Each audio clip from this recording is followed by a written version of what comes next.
मैं ममता गंगवाल, सभी को मेरा सादर जय जिनेंद्र। आज मैं भगवान श्री कृष्ण और जैन धर्म के बारे में आप सभी को इतिहास बताने जा रही हूँ। ध्यान से सुनिए। श्री कृष्ण और जैनों के 22वें तीर्थंकर भगवान नेमिनाथ चचेरे भाई थे। श्री कृष्ण के पिता वासुदेव और नेमिनाथ के पिता समुद्र विजय भाई भाई थे। जैन शास्त्रों में श्री कृष्ण को अति विशिष्ट पुरुष के रूप में चित्रित किया गया है। जैन आगम में 63 सलाका पुरुष माने गए हैं, जिनमें 24 तीर्थंकर, 12 चक्रवर्ती, 9 बलदेव, 9 वासुदेव तथा 9 कामदेव हैं। नेमिनाथ भगवान 22वें तीर्थंकर तथा श्री कृष्ण 9वें अंतिम वासुदेव हैं।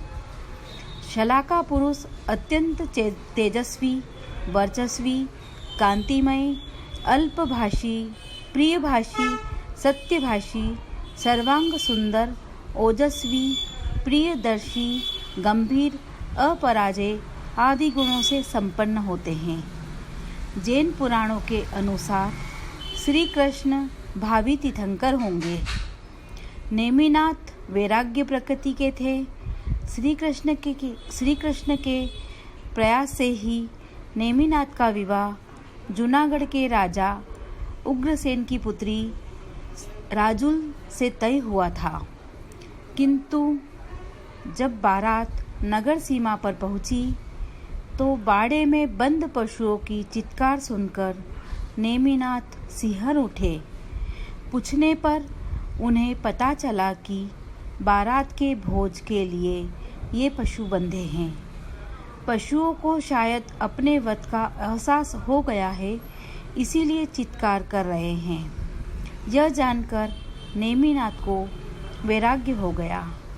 उन्होंने अपने आभूषण उतारकर सारथी को दे दिए और कैवल्य पथ पर नेमिनाथ चल दिए।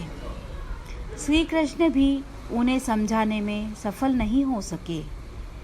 नेमिनाथ ने जिस स्थान पर दीक्षा ग्रहण की थी, उसी स्थान पर उन्हें कैवल्य ज्ञान की प्राप्ति हुई। श्री कृष्ण ने जब यह समाचार सुना तो वे अपने परिजनों एवं सहस्त्र राजाओं के साथ हाथी पर बैठकर नेमिनाथ का दर्शन करने गए। नेमिनाथ ने श्री कृष्ण को निवृत्ति मार्ग पर चलने का उपदेश दिया। नेमिनाथ के पास मयूर पिच्छी थी, जो अहिंसा के लिए जैन मुनि का अनिवार्य साधन होती है।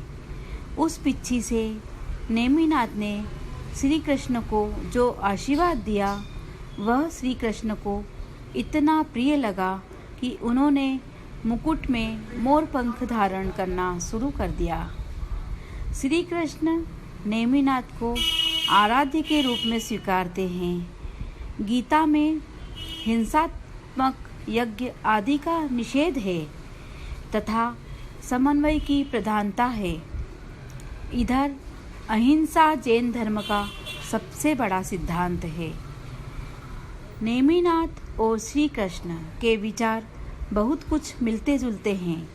यह दोनों महापुरुषों में घनिष्ठ संबंध का प्रबल प्रमाण है। हे महापुरुष किसी संप्रदाय विशेष की धरोहर नहीं होते हैं। उनका व्यक्तित्व तो सूर्य चंद्रमा की भांति सार्वभौमिक होता है। उन्हें किसी परिधि में सीमित करना उचित नहीं।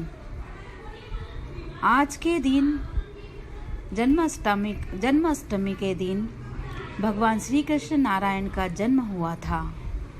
ये नेमिनाथ भगवान के चचेरे भाई थे और नेमिनाथ भगवान के वैराग्य में श्री कृष्ण ने प्रमुख भूमिका निभाई। दीपायन मुनि के क्रोध के कारण इनका प्रमुख नगर द्वारका अग्नि में स्वाहा हो गया और जंगल में पेड़ के तलवे में तीर लगने के कारण इनकी मृत्यु हुई। मृत्यु पूर्व इन्होंने 16 करण भावनाओं को भा लिया था, जिससे इनको तीर्थंकर पदवी का बंध हुआ। कालांतर में श्री कृष्ण भगवान महावीर की ही तरह मोक्ष को प्राप्त करेंगे। ऐसी भव्य आत्मा को लोक में अभी से कई लोग भगवान मानकर पूजा भी करते हैं।